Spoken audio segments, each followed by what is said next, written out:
All right, we are, yes, outdoors. It's October 15th. It is, yes, a day later, and I am a lot sore following the marathon.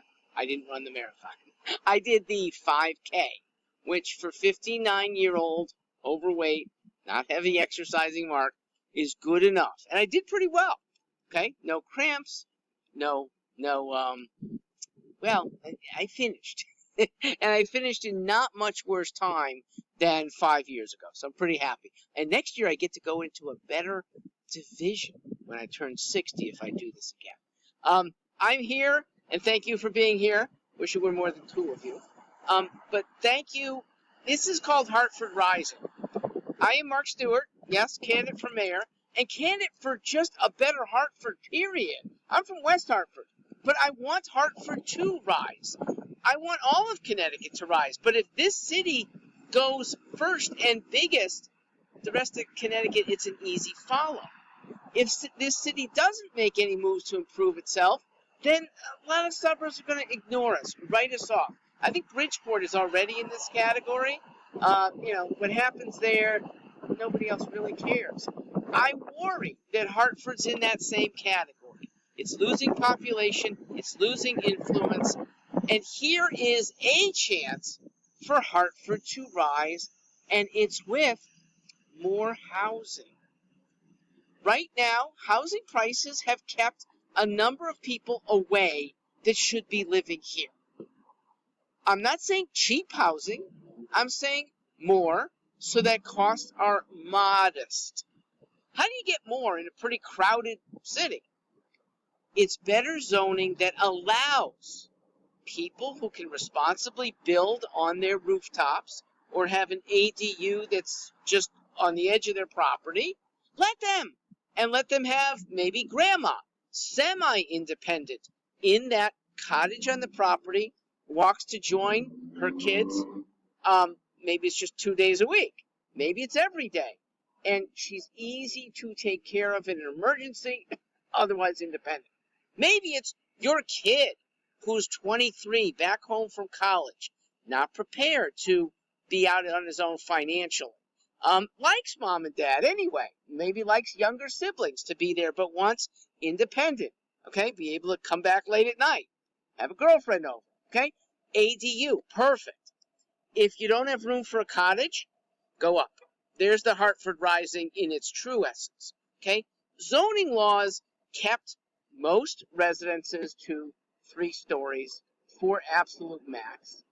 And there's no need. We're not overcrowded. I mean, Hartford had over the population, I believe in the 1950s was at its peak, 177,000 people. We're down to 120,000. We got plenty of room. Now, are the streets going to get significantly more crowded? I don't see much traffic now anyway, post-COVID. So I'm not concerned. Public transportation is incredibly underutilized. We could use 50,000 more people. And again, where to build?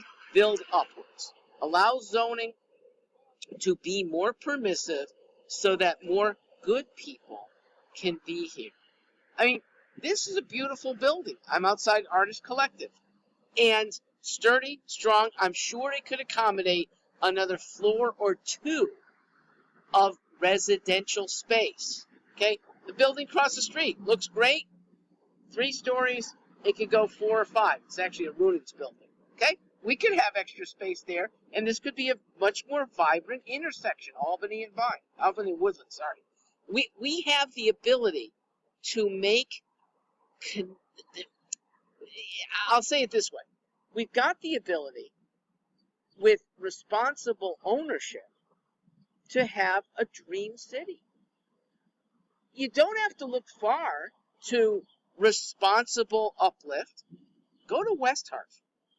West Hartford, 20 years ago, committed to improving its semi-crowded downtown West Hartford Center. And they did it beautifully. And now, I think more people want to dine there than Hartford. Downtown Hartford used to be the place. And I'm not sure it is anymore because of good planning.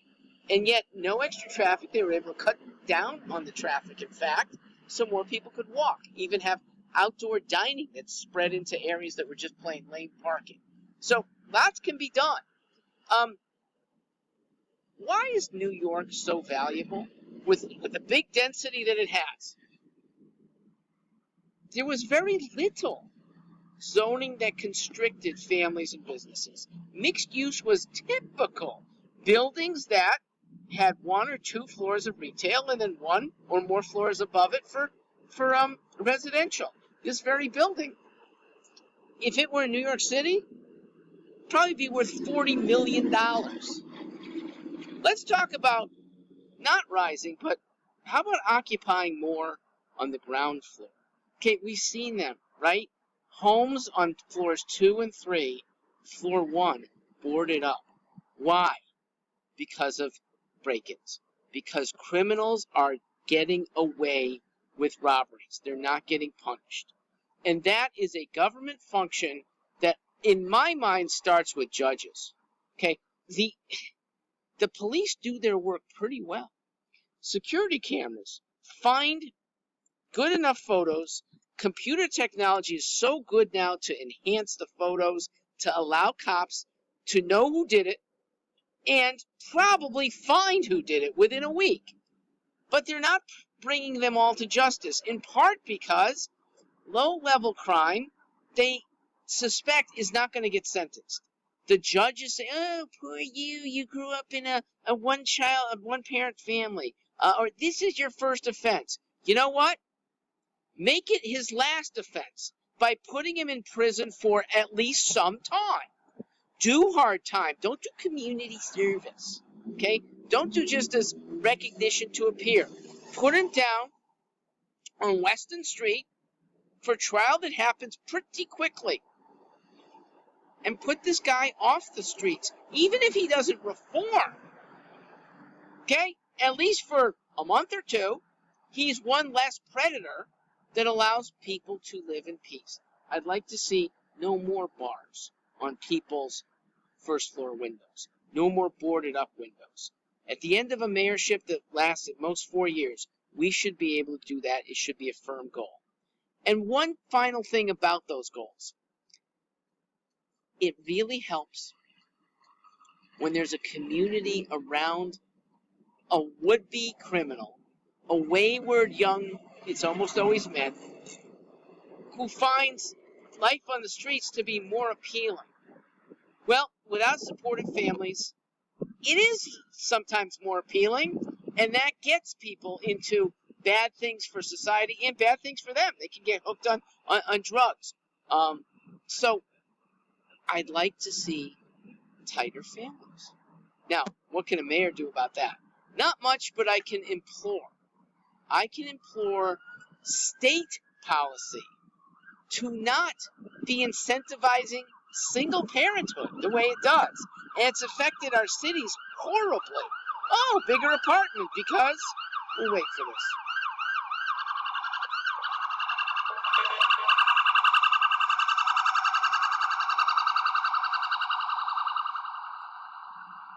this. AMR's off. Bigger apartment because single with 3 kids and the partner may be married, maybe not. Single with 2 more kids. Ooh, that's 2 big apartments sponsored by the state. The penalty for marriage, you're down to 1. The other incentives that government unfortunately does makes it too tempting. Now, most of us resist bad temptations. We don't want to take welfare that's harmful to ourselves or our communities. But at the margin, they do. So working on personal resilience and knowing that there is very good upside. Instead of the government giving you a tether, okay, they give you a little, but you're not going to make a lot, and you're going to be in their hands. The great upside for everyone who escapes the government's clutches is good living, okay? Jobs are plentiful if you want to go to them. They might not be fully plentiful in the north end of Hartford or the south end of Hartford. You may have to venture out.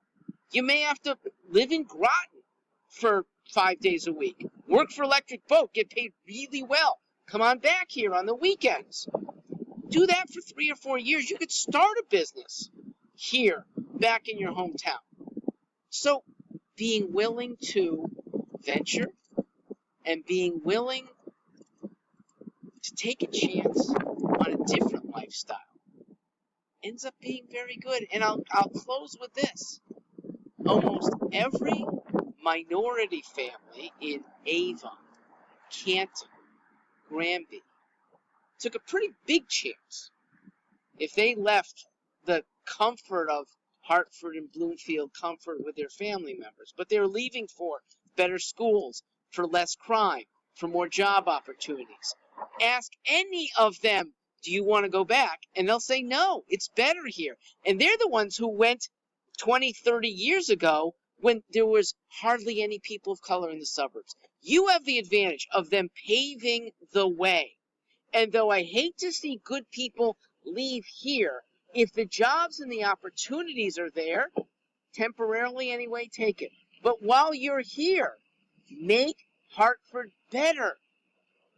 And it'll attract more people from New Jersey, New York, where that $40 million building has rents of $4,000 a month, and you can be in Hartford for half that.